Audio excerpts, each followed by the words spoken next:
Louvado seja Deus. Meus irmãos, recebam os cumprimentos com a paz do Senhor Jesus Cristo, amém? Por especial gentileza, você que trouxe o exemplar da Bíblia, localize comigo o texto sagrado que se encontra no livro de Efésios, capítulo de número 3, e o verso é o de número 14. Enquanto você acha a referência bíblica, eu quero externar minha gratidão ao nosso bondoso Deus que nos permite estar aqui pela primeira vez, participando deste culto de adoração e sendo honrado por Ele por poder ser útil à igreja por meio da exposição de Sua Santa Palavra. Ao pastor local e toda a cúpula de obreiros e as considerações pela recepção. E quero louvar a Deus pela vida da esposa do pastor Isaías, que nos fez o convite para estarmos aqui. Que Deus continue abençoando todo o ministério, toda a amada igreja. Os irmãos acharam o texto bíblico? Amém? Diz assim: por causa disso, me ponham de joelhos perante o Pai de nosso Senhor Jesus Cristo. Pai Santo, Pai Justo, te damos graças e ações de graças essa noite, Senhor, porque é bem verdade que Teu Espírito está nessa casa. Senhor Deus da glória, em nome de Jesus, fale conosco agora por meio de Tua palavra santa. Abra o coração da Tua igreja, meu Senhor, e no nome santo de Jesus, que a Tua palavra execute tudo aquilo que lhe apraz essa noite. Que o Teu Espírito tenha liberdade de operar, de atuar, conforme a Tua santa vontade, no nome santo de Jesus. Assim te peço e te agradeço. Amém. Podemos assentar. Quero pedir ao amado pastor, bem baixinho, pastor fundo, senão tem um pouco de dificuldade de transmitir a mensagem de Deus. Meus irmãos, me preste alguns minutos da sua atenção, por gentileza. Dou minha palavra que não enfadarei os irmãos. Hoje é quinta-feira, em sua maioria tiveram um dia de trabalho, e as mamães um dia de tarefa doméstica. Então bem sabemos que o nosso dia não foi fácil. Mas eu tenho uma mensagem de Deus aqui para o nosso coração. Aleluia! Nesta noite. Irmãos, o tema que as irmãs em base de oração escolheram para essa campanha é um tema muito conhecido pela igreja. Todos nós já oramos em cima desse tema proposto. Por essa causa me ponho de joelhos. Entretanto, alguém usou essa temática bíblica para orar pelo casamento. Há outros que tomou essa temática bíblica para orar pela vida de um ente querido que talvez está perdido, está distanciado do caminho do Senhor, ou alguém se colocou de joelho pedindo ao eterno Deus que lhe abrisse uma porta de emprego. Entretanto, eu quero aqui nessa noite, segundo a ordem do Espírito de Deus, trazer uma mensagem expositiva do que de fato fez com que o velho ou o veterano apóstolo Paulo se colocasse de joelho pela igreja dos Efésios.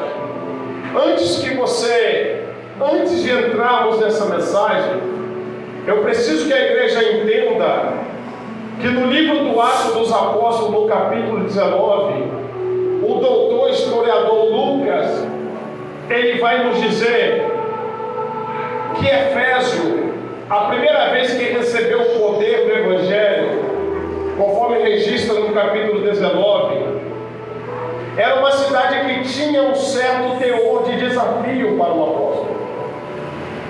Pois não que as outras cidades que o apóstolo Paulo colocou os pés não tivessem, mas ali o desafio proposto era um pouco maior. A cidade de Efésio, ela ficava na região da Ásia Menor. Ela era habitada aproximadamente por 300 mil habitantes. Na cidade de Efésio havia algumas comunidades judaicas e também havia a sétima maravilha do mundo pacto antigo que era atribuído ao templo, ou o grande templo da deusa Diana. A cidade de Éfeso era a capital do vasto Império Romano dentro da Ásia Menor. Cristo, portanto, não era o Senhor dos Efésios. Jesus não era adorado naquela cidade. Jesus não era reconhecido como Deus no meio daquela cidade. Como se não bastasse as dificuldades que o apóstolo Paulo enfrentaria, a Bíblia vai dizer em Atos 19 que havia alguns feiticeiros, homens que aderiram a artes mágicas. Como se não bastasse a arte de feitiçaria, havia também um judeu por nome de Seba entre os efésios. E esse judeu era sacerdote, tinha 7 filhos. E os seus filhos eram ambulantes, mas eles não vendiam produto doméstico, eles não vendiam produtos alimentícios, eles vendiam a arte do exorcismo, isto mesmo. Eles iam até as pessoas que estavam endemoniadas e granjeavam dali algum dinheiro e expulsavam. Então Paulo, servo de Deus, ele sabia que era um desafio proposto sobre a sua carreira ministerial, ganhar aquela cidade para o Senhor Jesus Cristo, porque de Éfeso, daquela capital da Ásia Menor, o evangelho seria propagado em Colossos, o evangelho seria propagado em Filadélfia, o evangelho seria propagado nas outras cidades da Ásia Menor. E a Bíblia Sagrada vai nos dizer que depois de 3 anos, uma igreja poderosa, uma igreja pentecostal, uma igreja cheia do poder do Espírito Santo é estabelecida entre os efésios. E como se não bastasse, Deus viu tanta graça na vida de Paulo, Deus viu tanta graça, porque Paulo, olha para cá em nome de Jesus, um pouquinho mais baixo, meu pastor, em nome de Jesus Cristo. Deus viu tanta graça na vida de Paulo, que agora Paulo não precisa colocar as mãos para curar ninguém, porque Paulo não é um missionário acomodado que é enviado pelo campo e espera ser sustentado pela igreja. Paulo é um camarada diferente, é um camarada que não quer ser pesado da igreja. Ele tem o ofício de missionário, mas de noite ele faz tenda para não ser pesado da igreja de Antioquia. Paulo é um camarada que não tinha tempo ruim. Paulo é aquele camarada que era toda hora disponível a fazer a obra de Deus. E quando Deus olhou da eternidade, agora Deus ungiu até a capa de Paulo, de modo que todos que tinham enfermidade se achegavam até Paulo, não precisava tocar nele, mas tocava na capa e as enfermidades fugiam do corpo, e os demônios eram oprimidos, expulsos pela unção que estava na capa da vida de Paulo. E a Bíblia vai dizer ainda, no capítulo 19, que Deus, o Senhor, fazia maravilhas pela mão de Paulo. Isso implica dizer que Paulo era muito diferente de mim, porque eu estou pregando aos ouvidos,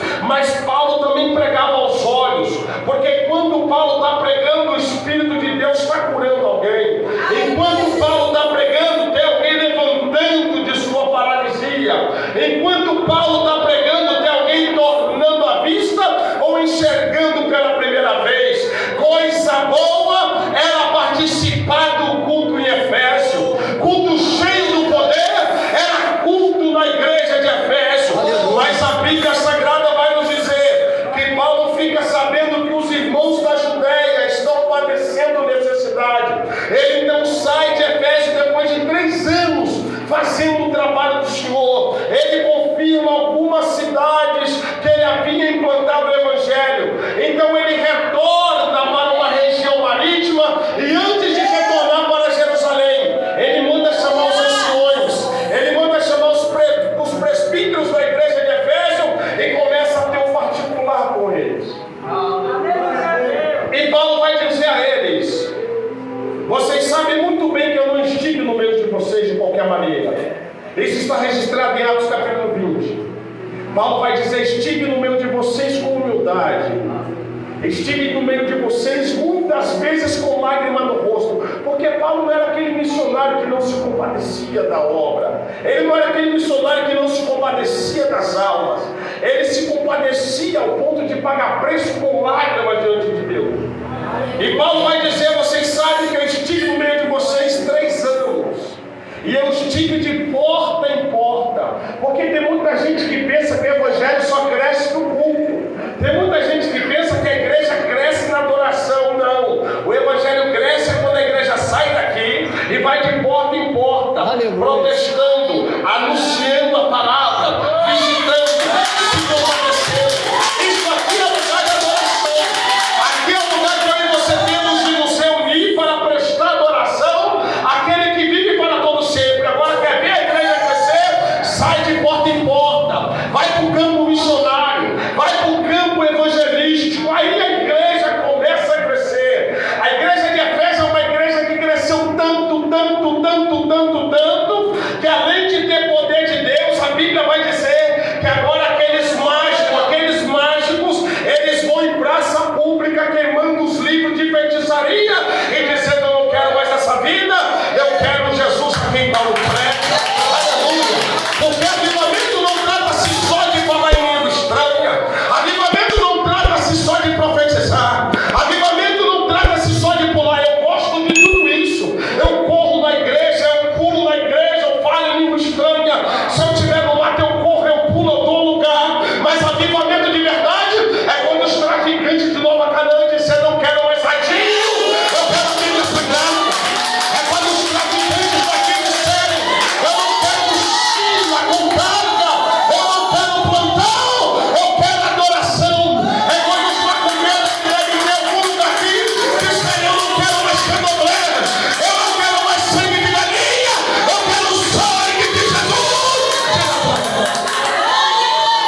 Avivamento sem conversão não é avivamento. Avivamento sem arrependimento não é avivamento. Coisa boa era a igreja de Efésio. Então Paulo protesta com aqueles presbíteros. Paulo vai dizer: eu estou indo embora e tem uma coisa: vocês não vão ver meu rosto mais, porque o Espírito falou comigo que muitas tribulações me aguardam em Jerusalém. Paulo se coloca de joelho e começa a orar junto com os presbíteros, e depois que Paulo levanta, eles começam a beijar Paulo, porque dentro do coração eles estão pensando: Paulo falou que não veremos mais eles. Missionário de Deus é assim, quando ele fala que vai partir, a gente chora, a gente sente saudade. Agora tem missionário que não dá nem para falar que é de Deus. Tem obreiro que persegue, tem obreiro que é animado, tem obreiro que levanta calúnia, tem obreiro ciumento. Se Deus usa o menino, ele quer parar o menino. Se Deus usa a irmã, ele quer parar a irmã. Eu não sei você, mas eu conheço obreiro assim. Tem obreiro que é tão piracento que se ele falar vai embora, a gente vai dizer: vai em paz, já vai em paz. Mas Paulo não era assim. Aleluia. Paulo era um obreiro que fazia falta. Paulo era um obreiro que carregava no seu corpo as marcas do Evangelho. A Bíblia vai dizer em 2 Coríntios, capítulo de número 11, ele vai dizer: eu fui açoitado 5 vezes menos uma. 3 vezes eu fui açoitado com varas, sofri naufrágio, fui apedrejado. Eu me sujeitei aos perigos do deserto. Eu me sujeitei aos perigos dos falsos irmãos. Paulo era um homem que dizia, que carregava em seu corpo as marcas do Evangelho de Jesus. E às vezes eu e você não temos oportunidade de dizermos: estão nos perseguindo. Às vezes vemos para o culto, não temos oportunidade e logo pensamos: vou trocar de ministério, tem alguém me perseguindo. Deixa eu lhe dizer: não tem perseguição na Confederação Brasileira. Não existe perseguição dentro da Confederação Brasileira. O que você vai ver é alguém pirracento que vai te difamar, é alguém que não gosta de você que vai tentar te parar. Agora, perseguição aqui não tem. Paulo era um homem que se sujeitou, e no capítulo 15 do primeiro livro de Coríntios ele vai dizer que ele era o menor dos apóstolos e que não era digno de ser chamado de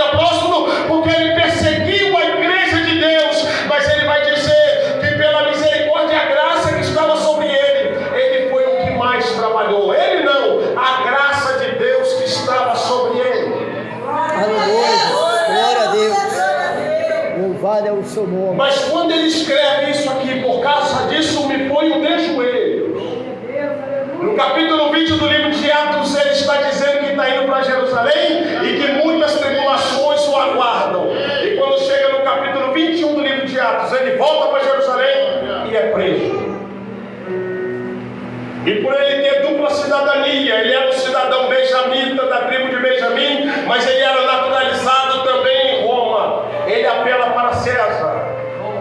Ele é transferido para lá, ele é levado até César e ele fica lá nos calabouços romanos.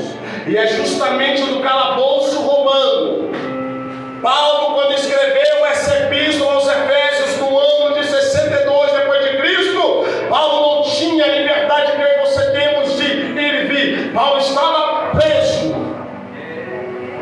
Paulo estava preso.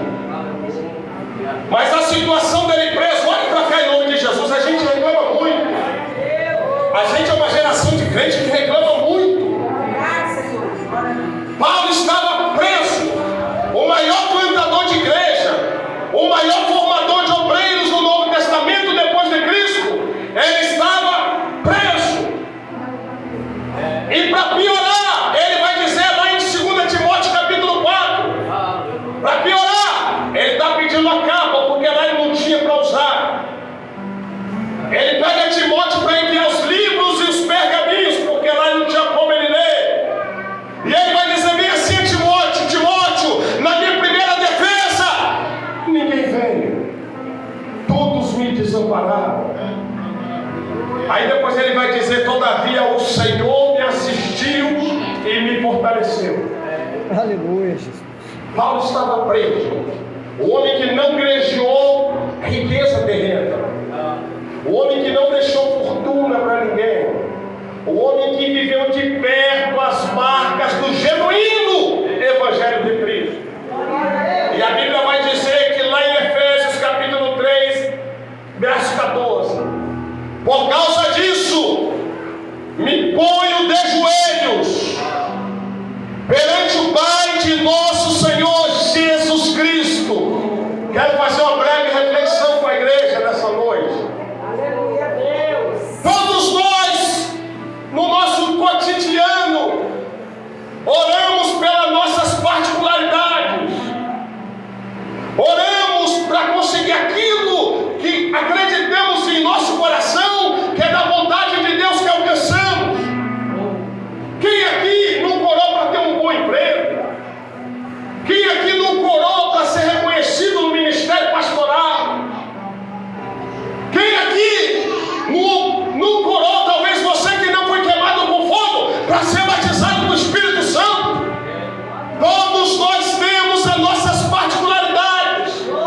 Quem aqui não orou para ser liberto de alguma coisa que ele não consegue libertar-se sozinho?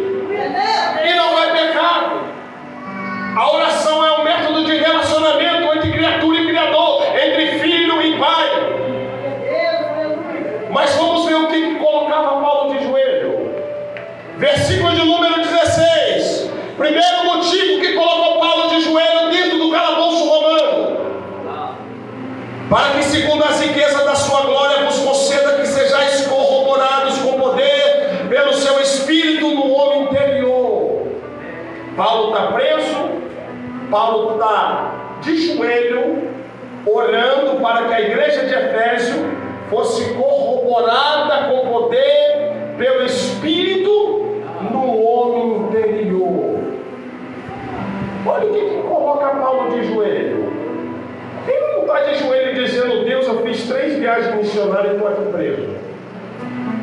Ele não está dizendo: Deus, eu trabalhei mais do que os apóstolos e estou aqui preso. Mas ele está preso e está orando para que o Espírito Santo corrobore com a igreja de Efésio no homem interior. E por que Paulo pede isso?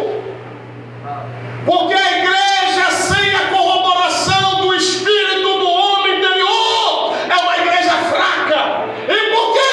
Porque o nosso interior herdamos de Adão, e a natureza que herdamos é imoral. A natureza que herdamos é perversa.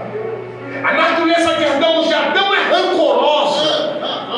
A natureza que herdamos de Adão, ela não perdoa.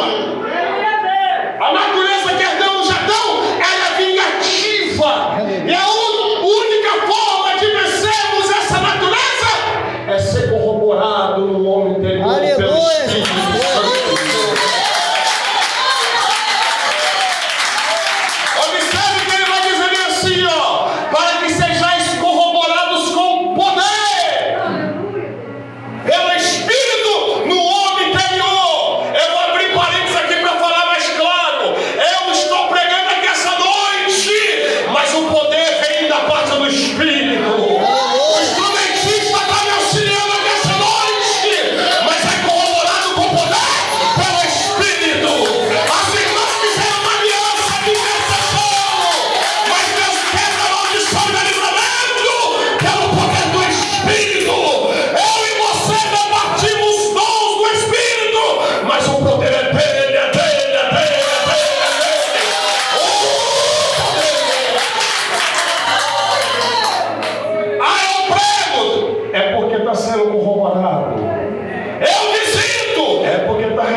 o Espírito Santo de Deus.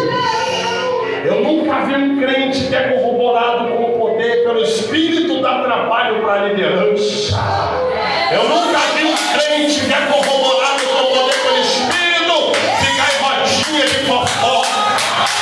Eu nunca vi um crente que é corroborado com o poder pelo Espírito dando trabalho para outras coisas, Elias. Ele dá trabalho para o inferno, ele dá trabalho para o pecado, ele dá trabalho para o mundo, porque ele recebeu poder do Espírito Santo.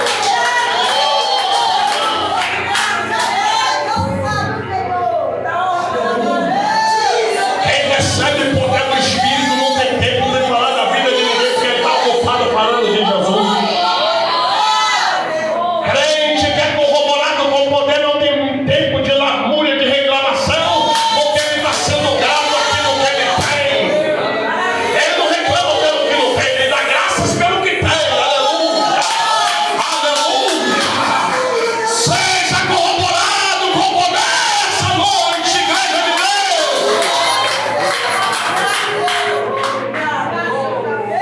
Segundo motivo que colocava Paulo de joelho, versículo 17.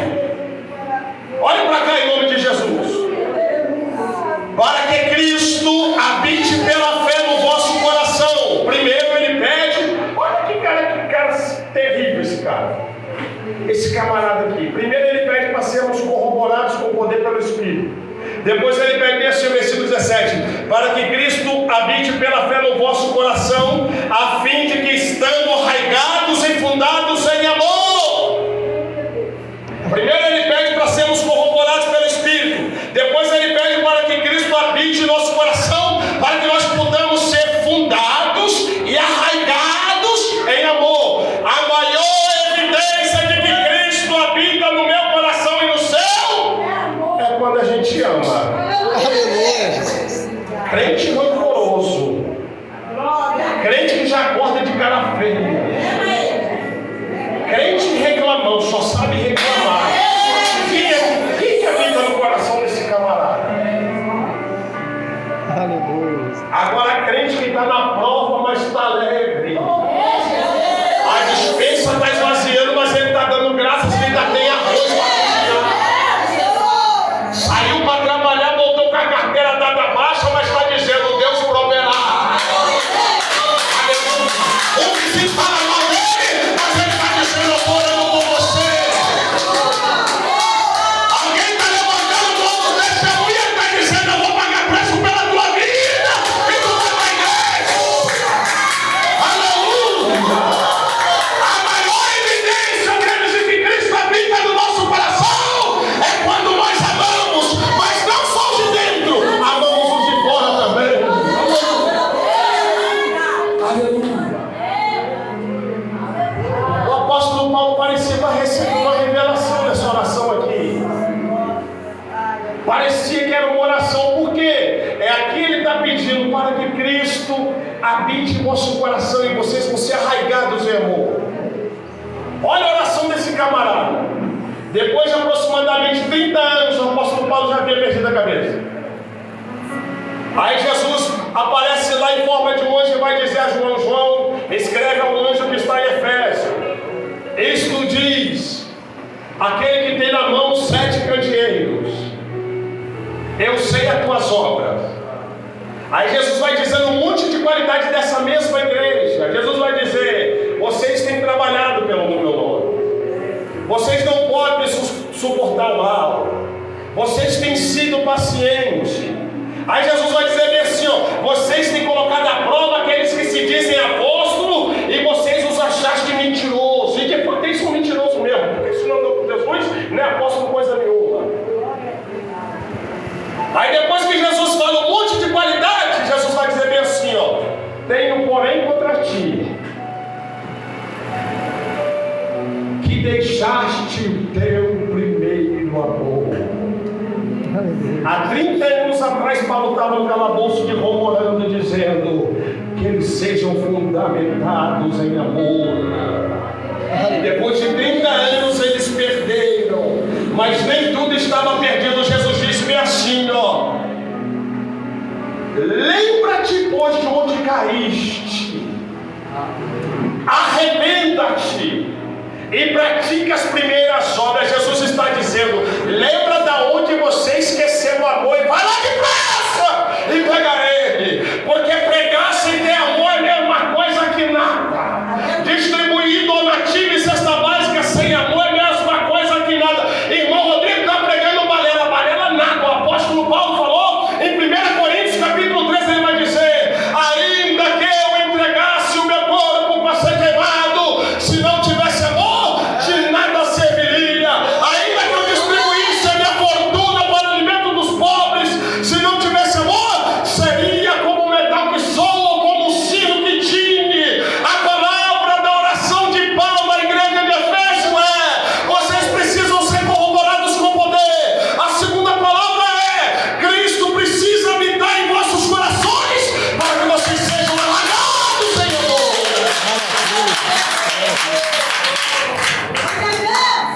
Quando eu e você não amamos igreja, olhe para cá, nós somos meros religiosos. Participamos da ceia, participamos da escola bíblica, participamos do culto de ensinamento, mas sem amor, só o religioso. Sem amor, só o religioso. Agora, quando você é motivado pelo amor, não, eu vou porque eu amo quem está lá e quero estar em comunhão. Eu vou entregar folheto porque eu amo as almas que estão perdidas lá fora. Eu vou pagar preço de jejum e oração, porque eu quero ver Nova Canaã na mão de Deus. Eu quero ver Flechadura na mão de Deus. Eu quero ver a Boa Esperança na mão de Deus. Eu quero ver o Senhor colocando e estabelecendo o seu trono na grande flechada. Quando eu e você somos motivados pelo amor, é a maior evidência que Cristo está habitando em nosso coração. Aleluia! Aleluia! Aleluia! Terceiro motivo, irmãos, que colocava Paulo de joelho, versículo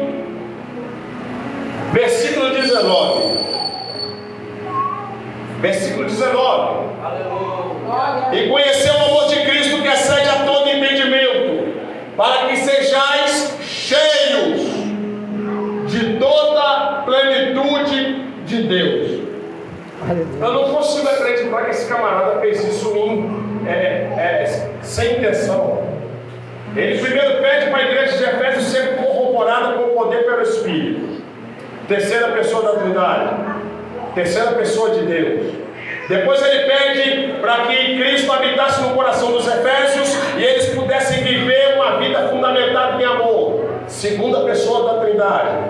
E depois no versículo 19 ele pede: e conhecendo o amor de Cristo, podemos desfrutar e ser cheios de toda a plenitude de Deus. Aleluia, Jesus. Louvado ao Senhor. Observe que ele não falou sermos pela metade de Deus. Ele não falou sermos 70% cheios de Deus. Mas ele disse que precisamos ser cheios. Ser cheio de toda a plenitude de Deus. E por quê? Aleluia, Jesus. Porque Deus não divide o que é dele com ninguém. Não tem como eu estar 90% aqui nesse culto e estar 10% pensando na novela. Não tem como eu estar 80% aqui e estar 80% na panela de pressão que eu deixei pré-pronta para jantar. Aleluia, Jesus. Não tem como eu estar aqui e estar em outro lugar. Ou eu estou de corpo, alma e espírito, ou não estou. Ou eu estou 100% no altar, eu não estou. E por quê? Porque Deus não divide o que é dele com ninguém. Aleluia. Se a sua adoração é dele, é dele. Se o seu tempo é dele, é dele. Se a sua prioridade é ele. Aleluia. Aleluia. E Paulo está dizendo: a igreja de Efésio precisa ser cheia de toda a plenitude de Deus. Aleluia. Glória a Jesus. Por muito tempo, irmãos, eu andei enganado, escravizado no mundo e dizia ser alguma coisa, mas quando o ser humano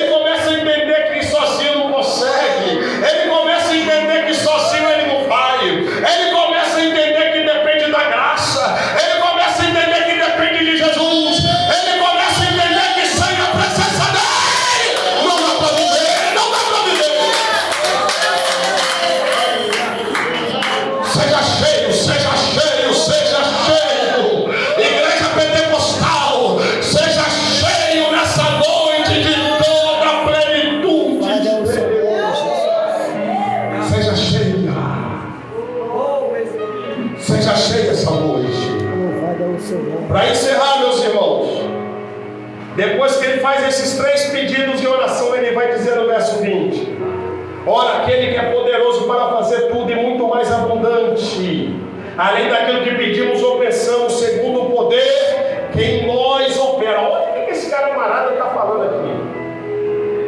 Aquele que é abundantemente poderoso para fazer muito mais daquilo que pedimos ou pensamos, segundo o poder que nós opera. O poder não vai operar, o poder não vai chegar. Ele está dizendo que o poder já está conosco, ele está dizendo que o poder já está operando. E ele está dizendo que Deus, ele vai para além do nosso pensamento, ele vai para além daquilo que pedimos.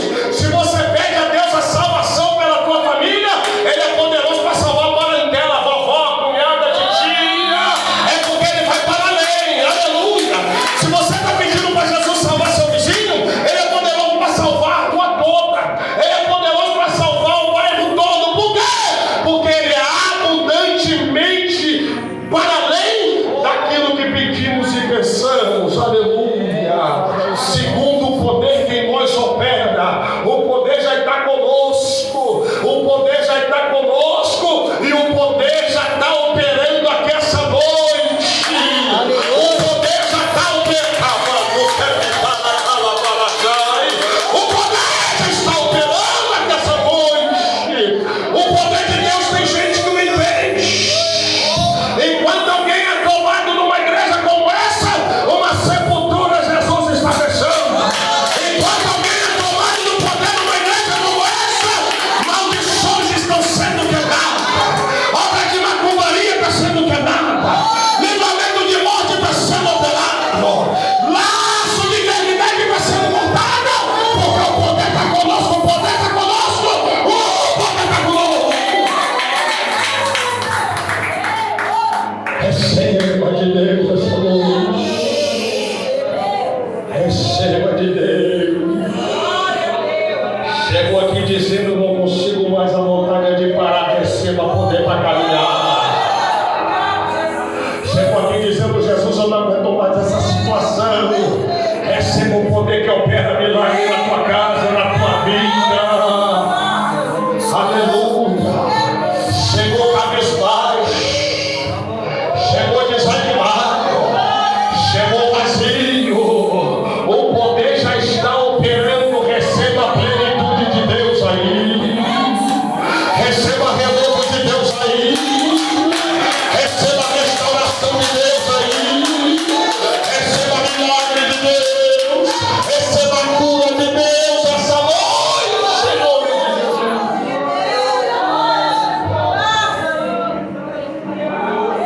Estou fechando a minha Bíblia, versículo 21. Aqui termina a oração de Paulo, que começa lá no versículo 14.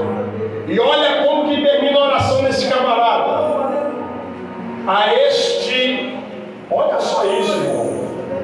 A este, glória na igreja, por Jesus Cristo, em todas as gerações, para todo o sempre. Amém. A este seja glória por Jesus Cristo, por todas as gerações, para todo sempre. Amém. Aleluia, Jesus. É para a glória do nome dele. É para a glória do nome dele. Louvado é o Senhor. É por todas as gerações. É para todos sempre. Isso aqui é só um pedacinho do culto eterno que provaremos na eternidade. Aleluia. Isso aqui é só um pedaço. A Ele a glória nessa noite. A Ele a glória por Jesus Cristo essa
autoridade em nome de Jesus.